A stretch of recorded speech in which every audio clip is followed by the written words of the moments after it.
Hello, I'm Andy Agafangelo. I'm carrying out this video interview of Ken Davy in my capacity as Chair of the Secretariat Committee to the All-Party Parliamentary Group on Personal Banking and Fairer Financial Services.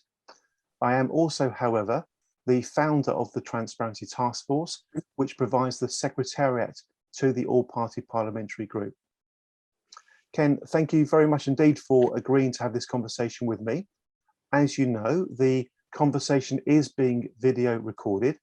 The video recording will be placed on the APPG's website and will raise awareness of it through social media and so on. Ken, you're carrying out this conversation with me on the basis that you have already provided a written submission to the APPG's court evidence about the Financial Conduct Authority. So could I invite you please, first of all, Ken, to tell us about yourself and outline just briefly to begin with how you came to interact with the FCA. Thank you. Certainly. I have spent many years in financial services and been involved at every level of financial services distribution in particular, as well as involvement in product design. This included 30 complaint-free years as an independent financial advisor. I have a passionate belief in the value that good financial advice can provide for consumers. It helps them accumulate savings and protect their families. Throughout my career, which included a period on the board of the Personal Investment Authority, I have been absolutely dedicated to raising the standards of advice. My fundamental belief is that clients should understand what they are buying, why they're buying it, what is it costing, and who they are buying from. I'm an honorary fellow of the CII and former president of the Life Insurance Association, and I've served on numerous industry bodies and regulatory groups. Along the way, I've been fortunate enough to receive countless accolades, including several outstanding contribution to financial services awards. I'm presently chairman of Fintel PLC, a listed company which provides compliance support, technology, and other services to over 3,000 independent financial advice practices across the UK. All of these firms are directly regulated by the FCA. We therefore have extensive interaction with the FCA, assisting firms to become directly regulated and directly authorised, and supporting them through their business lives, especially in any dealings with the FCA. In addition, we provide technology and other support to around 300 financial institutions, including product manufacturers, banks, and mortgage lenders. And thank you very much. We can move on to question number 2. What is your interest in or connection with the FCA now? Well, my interest is that I would like the firms we serve, and in turn the several million consumers that they serve, to benefit from a much more efficient and effective regulator. Unfortunately, all too often, the regulator is slow to act against reckless or criminal advice or high-risk products. This tarnishes the reputation of the sector and creates significant liabilities on honest firms who are trying to do a good job through the wholly inappropriate funding method of the Financial Services Compensation Scheme. Thank you. And on to question 3, Ken. Briefly describe the interactions you've personally had with the FCA, please. Well, over the years, I have visited the FCA and, of course, its predecessors on many occasions to urge them to address particular issues. These have ranged from the professional indemnity crisis of almost 20 years ago through to product risks and other areas. And in the past few years, particularly in relation to the dreadful funding method of the FSCS, the Financial Services Compensation Scheme. I've responded regularly to relevant papers and calls for evidence and attended meetings and conferences to hear from and meet financial FCA speakers. Thank you. And on to question 4. In broad terms, what have your dealings with the FCA been like? Well, my dealings with the FCA have always been conducted very courteously and professionally. The problem is that, unfortunately, one often feels that their minds are not really open to change, and that they're consulting, going through the motions in a way, purely because their terms of reference require them to do so.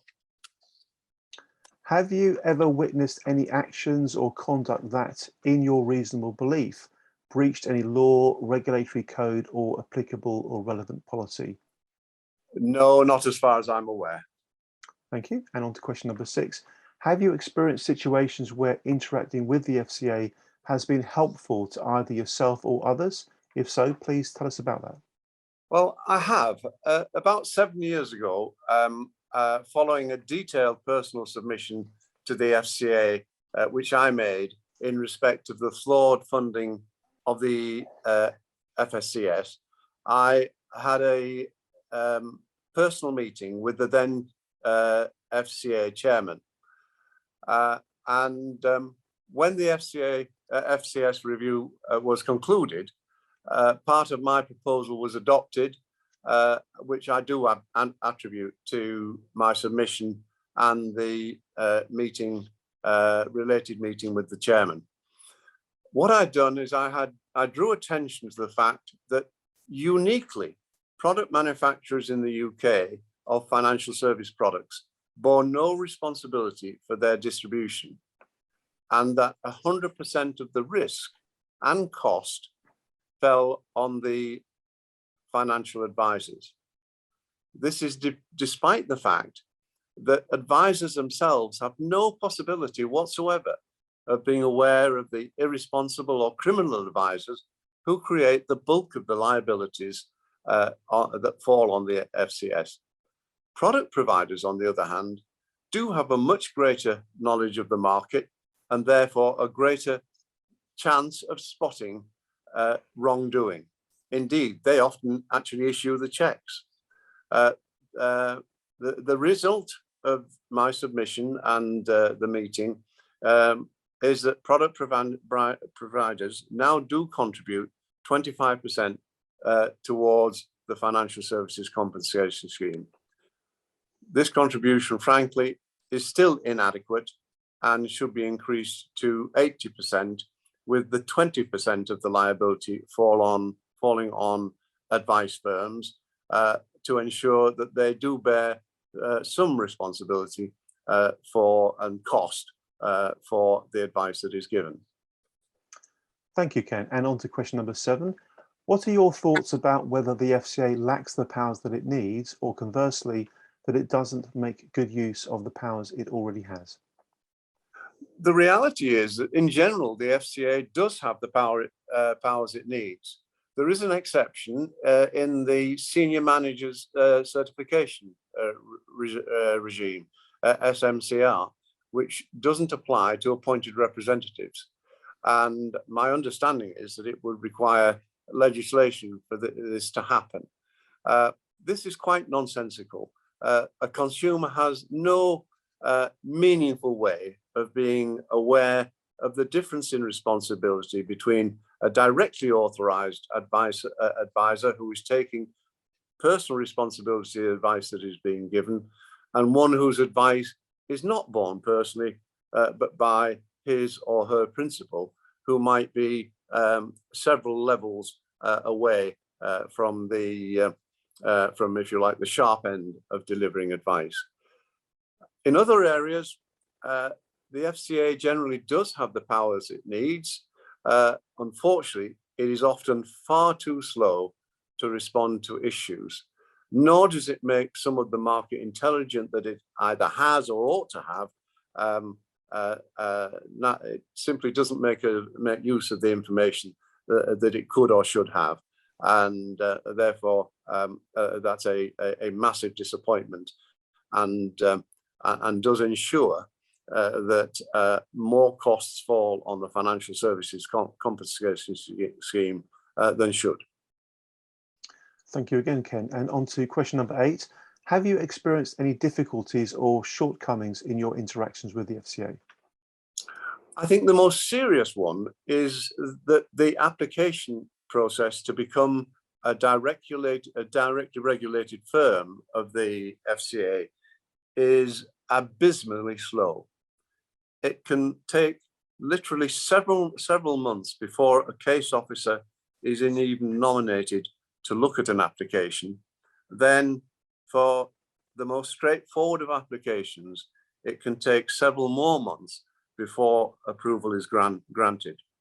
I believe this amounts to a significant restraint of trade, and it potentially carries serious disadvantages for consumers who may not have access to their financial advisor during this period. Thank you. And question number 9. Have you experienced the FCA being reluctant to give clear answers to questions? I have to say this is not something which has impacted on me personally. Number 10. What is your perception of the culture of the FCA? What do you think about that? My perception of the culture of the FCA is that it is over bureaucratic in a serious way. This isn't helpful to the firms it regulates, nor does it enable it to act quickly enough when a problem or potential problem arises. This often results in increased consumer detriment, which could, and indeed should, have been avoided. These delays then result in increased cost to consumers, ultimately then falling on the financial services compensation scheme. Thank you. And we go on to question number 11, Ken. Have you ever complained officially about the FCA? If so, to whom? Not personally, though I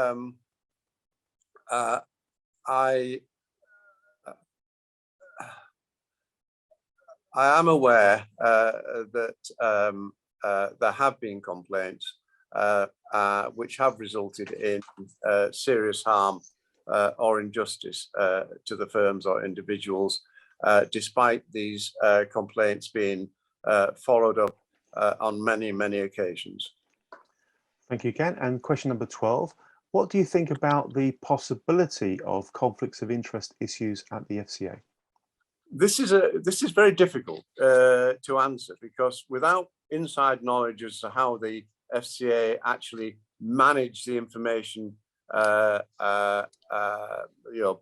the market sensitive information they have internally, it's difficult to know.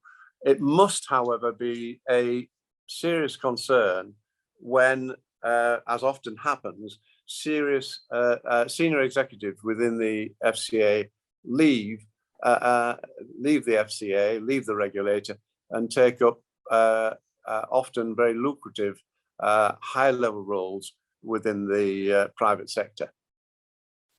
And question number 13.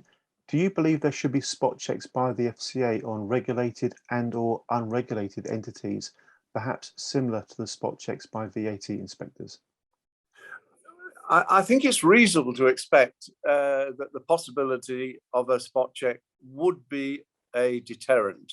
However, in reality, I'm not sure that it would be a deterrent to irresponsible or criminal advisors. I mean, the reality is, no matter how many policemen you have around, if someone's going to bump off their wife, they'll probably do it. So I think the idea that spot checks would be a silver bullet is wrong, but it might be that it would have a limited impact on wrongdoers.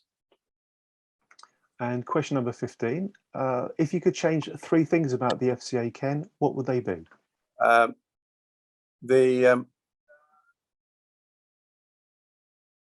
The grotesquely unfair funding method of the financial services compensation schemes needs further reform. I referred to it a moment ago, and this is a serious issue that must be resolved.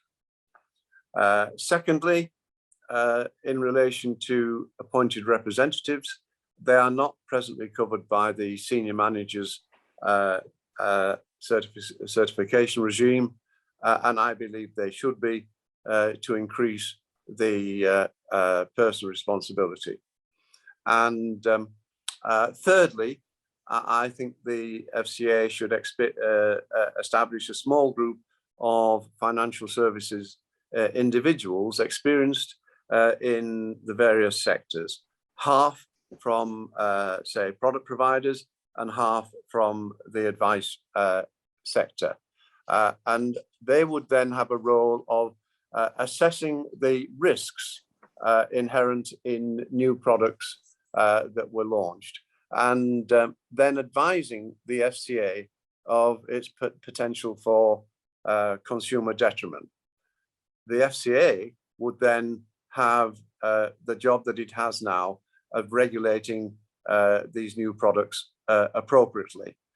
They would, however, be armed with the information which they appear to sadly lack at the moment. Thank you, Ken. And question number 16.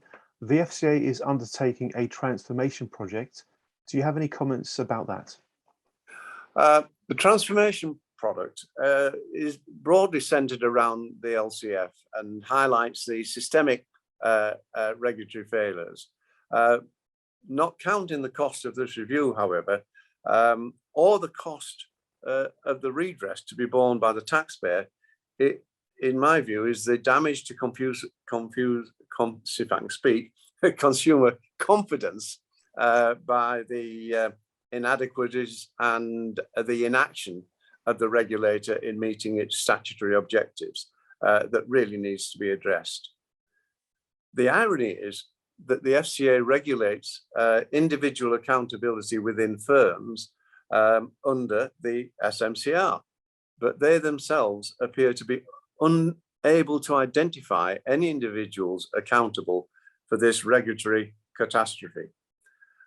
Deferral of discretionary pay awards demonstrates little empathy to investors who have lost their life savings.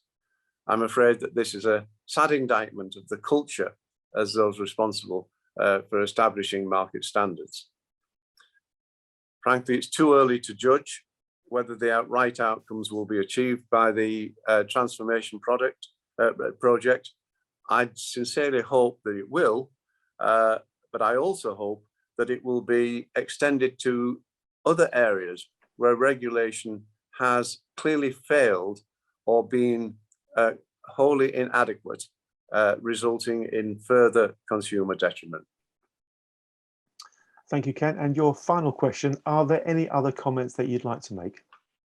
Well, I guess question 14, which refers to the FCA and commenting on other aspects.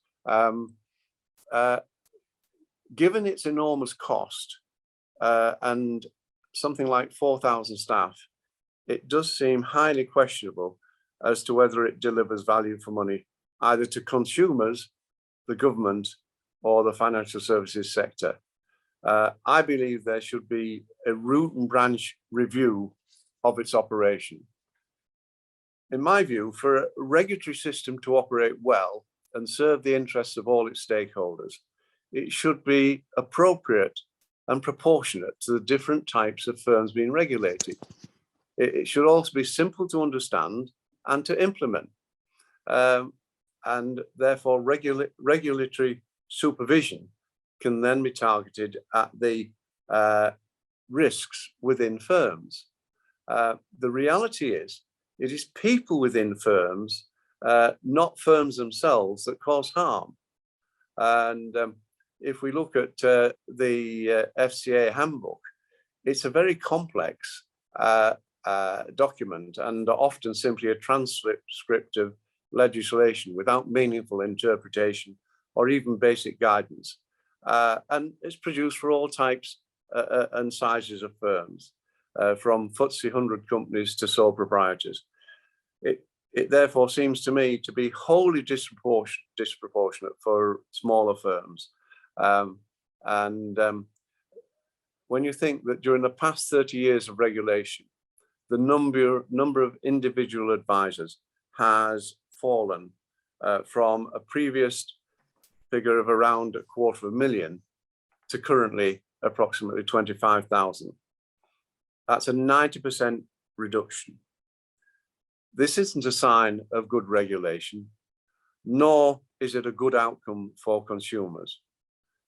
Frankly, the overall result is a significant reduction in the availability of advice to the consumer, when all the evidence points to the fact that consumers who receive advice are significantly better off in later years than those who do not benefit from advice.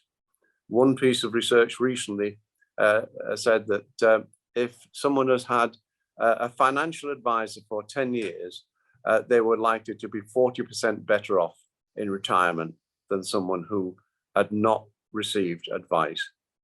We therefore need more advisors who are genuinely serious about improving consumer outcomes. And if we and the regulators want to see that, then we should be doing things that encourage more advisors. And that would demonstrate that the FCA and the government is genuinely serious about improving consumer outcomes, which is something we all want to see. Ken Davy, thank you very much indeed, both for your written submission to the all-party parliamentary group's call for evidence about the FCA, and also for sharing with us your thoughts today by way of this video interview. Ken, thank you very, very much indeed. Thank you. Thank you very much indeed.